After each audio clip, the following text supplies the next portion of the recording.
Vidas de Santos Podcast por FSM Radio, San Pío de Pietrelcina, escrito por el Padre Ángel Peña.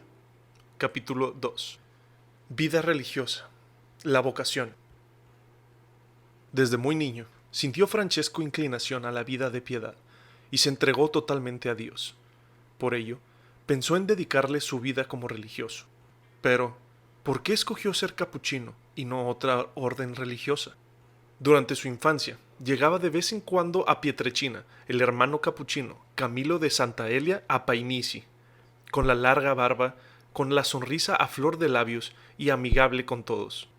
Siempre tenía imagencitas, medallas, castañas, nueces, etc., para los niños. Francesco lo observaba, lo escuchaba y lo seguía. En su mente estaba constantemente presente su figura, y, por eso, cuando a los 16 años quiso dejar el mundo, pensó hacerse capuchino como Fray Camilo. Su tío Pellegrino prefería que fuera a otro convento, porque decía que a los capuchinos estaban muy flacos y que hacían mucha penitencia. Pero Francesco no quería saber nada de otras órdenes. El padre Pío, siendo ya anciano, decía: «La barba de Fray Camilo se había quedado fija en mi cabeza, y nadie me la pudo quitar de la mente». Además, Dios lo había escogido para una misión especial en el mundo, y se manifestó por medio de una visión, que él cuenta en tercera persona. Cierto día, mientras estaba meditando en el problema de su vocación y sobre cómo podría hacer para dar adiós definitivo al mundo y dedicárselo todo a Dios, su alma fue arrebatada y llegó a ver con los ojos de inteligencia objetos diferentes de los que se ven con los ojos del cuerpo. Vio a su lado un hombre, de presencia majestuosa, de extraordinaria belleza, y esplandente como el sol. Lo tomó a él de la mano y le dijo: «Ven conmigo, porque tienes que combatir un guerrero valiente». Lo condujo después a un campo extensísimo, donde había una gran multitud de hombres. Eran 2 ejércitos colocados frente a frente. De una parte había hombres de rostros bellísimos, vestidos con vestiduras blancas, y de otra, hombres de aspecto horrible, vestidos de negro y que aparecían como sombras obscuras. Entre unos y otros había un gran espacio, y he aquí el guía lo colocaba en medio de ellos. Entonces ve cómo se aproxima un hombre de extraordinaria estatura, tan alto que parece tocar con su frente las mismas nubes, de rostro feísimo. El personaje luminoso le advierte que debe combatir a ese terrible monstruo, pero él sintió un pavor increíble. Entonces oyó que le dijo: «Es inútil toda resistencia, tienes que luchar con él. Avanza valerosamente, yo estaré junto a ti, yo te ayudaré, no permitiré que te derrote. Como premio de la victoria te regalaré una espléndida corona». Fue aceptado el combate.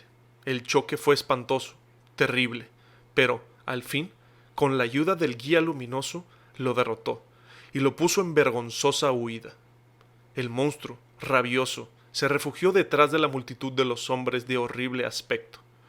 La otra muchedumbre de hombres de hermoso aspecto explotó en aplausos y gritos de júbilo, y le pusieron una espléndida corona sobre la cabeza, pero que le fue mandada quitar por el personaje luminoso mientras le decía: «Tengo reservada para ti otra mucho más hermosa, si consigues luchar siempre bien contra este perverso personaje contra el que has combatido hoy.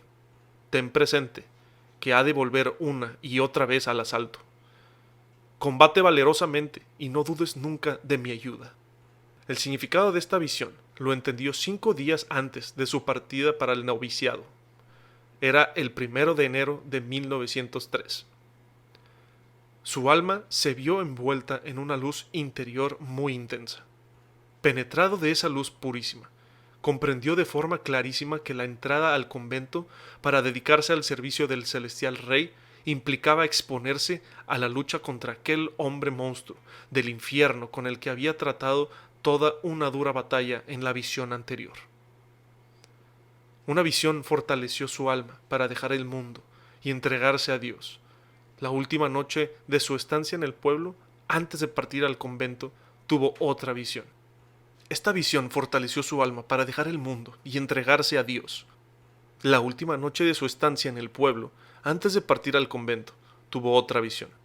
Vio a Jesús y a María, que con toda su majestad lo animaron y le aseguraron su protección. Jesús posó su mano sobre su cabeza, y esto lo hizo fuerte, para no derramar ni una lágrima al despedirse, a pesar de su profunda tristeza. El día que Francesco debía irse al convento, se quedó en la iglesia a rezar. Al ir a su casa, encontró mucha gente que acompañaba a su madre. Al ir a abrazarla, ella se desvaneció, y al volver en sí le dijo: «Hijo mío, perdóname. Siento que se me destroza el corazón, pero San Francisco te llama, y tú debes irte». Sacó del bolsillo un rosario y se lo dio diciéndole: «Tómalo, te hará compañía en mi lugar». El padre Pío, cada vez que contaba este episodio, se conmovía hasta las lágrimas. El 6 de enero de 1903 partió para el convento de Marcone. Noviciado. Partió con el maestro Cácabo y otros 2 niños del pueblo.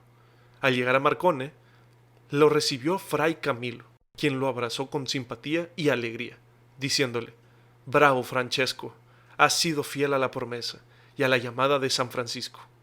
El 22 de enero de 1903 vistió el hábito de novicio capuchino, llamándose Pío de Pietrelcina.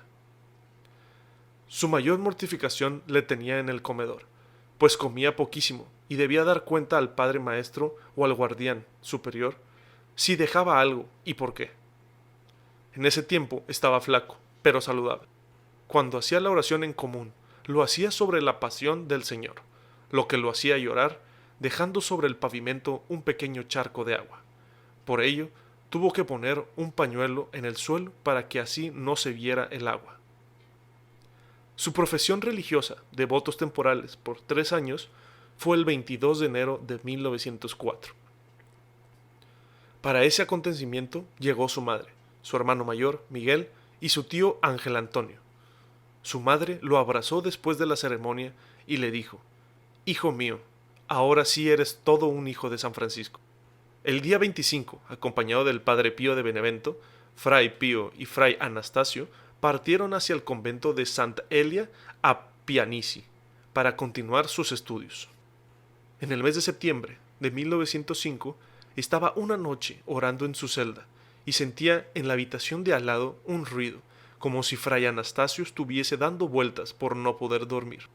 Después de un rato se asomó a la ventana y al decir «Fray Anastasio», vio a un gran macho cabrío del que sobresalía medio cuerpo, pero que en el momento se lanzó fuera, sobre el techo de la leñera, y desapareció. Al día siguiente le preguntó a Fray Anastasio qué había pasado en su habitación. Él, sorprendido, le respondió que hacía más de un mes que ya no dormía en aquella habitación. Entonces Fray Pío se convenció de que aquella horrible bestia había sido el demonio bajo la figura de un macho cabrío. Otro día, estando ya en Montefusco, salieron los estudiantes de paseo hacia una zona cercana al convento en que había árboles llenos de castañas. Fray Pío llenó un saquito de ellas y se las envió a su tía Daría, como reconocimiento por el bien que le había hecho cuando era niño, pues lo había hecho dormir en su casa y lo había tratado como a un hijo. Ella tiró las castañas y conservó el saquito. Pasado el tiempo, el día en que se casaba su última hija, fue a buscar algo en una caja donde los hijos y el marido guardaban pólvora. Tenía en la mano una lámpara de aceite encendida y se desprendió una chispa. La pólvora explotó y su rostro quedó negro como un paño negro. Tía Daría, acordándose del saquito de Fray Pío, se lo envolvió en la cara y su cara quedó normal. Este hecho lo contó la misma protagonista cuando en 1918 llegó a Pietrelcina la noticia de las llagas del padre Pío. Algunos han considerado este caso como el primer milagro del padre Pío. El 27 de enero de 1907, en el convento de Santa Elia a Pianici, emitió sus votos perpetuos. En octubre de ese año partió con sus compañeros a San Marco la Catola para estudiar filosofía. Allí encontró al padre Benito de San Marcos in Lamis y al padre Agustín de San Marco in Lamis, que serían sus directores espirituales, y a quienes escribió desde otros conventos muchas de sus cartas. Durante sus años de estudiante de filosofía y teología, los superiores tuvieron que enviarlo varias veces a su pueblo, porque los médicos le habían diagnosticado tuberculosis pulmonar y querían evitarle observar la severa regla capuchina, además de evitarle el posible contagio a sus compañeros. En el año 1908 se enfermó gravemente con mucha fiebre, fuertes dolores de pulmones y vómitos de sangre, que no le permitían tomar ni siquiera una cucharada de alimento durante días. Los médicos estaban desconcertados, pues la fiebre había días que le subía hasta el límite del termómetro y desaparecía sin explicación posible. Sin embargo, Fray Pío había manifestado claramente a sus superiores: mi enfermedad, por una gracia espiritual de Dios, no se contagia. Durante su estancia en el pueblo, para respirar aire más sano y puro, seguía avanzando en sus estudios, y los sacerdotes del pueblo le daban clases particulares. De modo que el 18 de julio de 1909 pudo ser ordenado diácono por Monseñor Benedetto, obispo de Termópoli, y después continuó estudiando teología y liturgia con don Salvatore Panulo, párroco de Pietrelcina. Sacerdocio. Los superiores, pensando que no viviría mucho, dado su grave estado de salud, obtuvieron una dispensa de 9 meses sobre la edad canónica, que era de 24 años, y fue ordenado sacerdote a los 23 años en la Catedral de Benevento, en la capilla de los canónigos, el 10 de agosto de 1910. Ese día, de su ordenación sacerdotal, renovó su ofrecimiento de víctima por la salvación del mundo. Los superiores le obsequiaron un cáliz y ornamentos propios para su uso personal a fin de no contagiar a otros sacerdotes. 2 años más tarde, el 9 de agosto de 1912, escribía al padre Agustín: mi pensamiento vuela al hermoso día de mi ordenación sacerdotal. He comenzado a gozar de nuevo la alegría de aquel día sagrado para mí. Desde esta mañana he disfrutado el gozo del paraíso.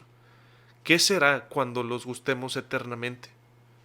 El día de San Lorenzo de 1910 fue el día en que mi corazón estuvo más encendido de amor por Jesús.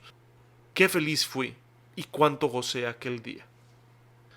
El 4 de agosto celebró su primera misa solemne en Pietrelcina. El 17 de agosto le escribe a su director, el padre Benito: por varios días he estado un poco enfermo a causa de la demencia y emoción de estos días. Mi corazón está rebosante de alegría y desea cada vez más, con más fuerza, tener alguna aflicción para ofrecérsela a Jesús. Después de su ordenación sacerdotal, tuvo que permanecer varios meses en su pueblo por causa de su enfermedad. Los superiores, viendo que su enfermedad iba para largo y que no podía cumplir sus deberes religiosos, ya que, cuando lo enviaban a un convento, se enfermaba más gravemente, pensaron seriamente en pedir para él la salida de la orden, para que fuera solo sacerdote diocesano. El general de la orden se lo comunicó. Esto le hizo sufrir mucho, pues quería vivir y morir como fraile capuchino. En un éxtasis de 1911, se lamentaba con su padre San Francisco y le decía: Padre mío, ¿ahora me sacas de la orden? Por caridad, mejor hazme morir. Pero el padre San Francisco le reveló que permanecería en su casa con el hábito, sin salir de la orden, hasta que el Señor dispusiera otra cosa. Felizmente, el general de la orden reconsideró la decisión y pidió a Roma solemne el permiso para permanecer fuera de la orden, siendo capuchino. Así obtuvo permiso de 1911 a 1914. De hecho, estaría en su pueblo hasta 1916. En este tiempo, hubiera deseado ayudar al párroco en las confesiones, pero, a pesar de pedir insistentemente al padre provisional que le obtuviera el permiso para confesar, se le negó, diciendo que estaba enfermo y que, si estuviera sano, no estaría en su casa. El padre Tarcisio dice que, durante los años de 1910 a 1916, que el padre Pío permaneció en su pueblo de Pietrelcina, daba catecismo a los niños y preparaba los cantos para el mes de mayo y la Semana Santa, ya que tenía una bella voz. Celebraba la misa a las 5:30 de la mañana, durante 1 hora y media. Cuando estaba en éxtasis durante la misa, o en otras horas del día, volvía en sí cuando Salvatore Panulo se lo pedía mentalmente. Todo esto me lo ha confiado su sobrina Graziella.